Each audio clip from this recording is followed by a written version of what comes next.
Ja, kijk, definitief opgewonnen. Toen ik zie die wereldbeker is in Japan, omdat ik hier gespeeld heb, ik ken mensen, ik ken alle cultuur, ken de manier van hoe hulle dingen doen en de manier van hoe hulle dingen zien.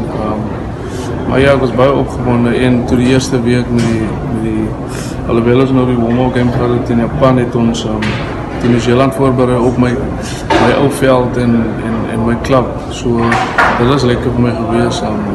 Dat brengt weer die ou herinneringen terug van toen ik al was. En ja, het is een speciale plek voor mij en ik denk dat was een baie belangrijke besluit wat ik moest gemaakt hebben in mijn loopbaan om Japan toe te komen. En ja, dat speelt een grote rol in mijn leven. Baie rustig, opgewonden obviously.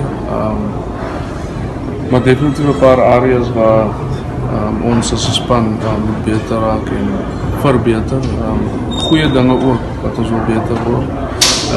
Maar ja, ik denk het is een goede blend van jong en senior spelers. Baie opgewonden oor Damien wat so vinnig teruggekom van zijn knie af en hy het nog so 'n paar maanden terug en hy nog een message en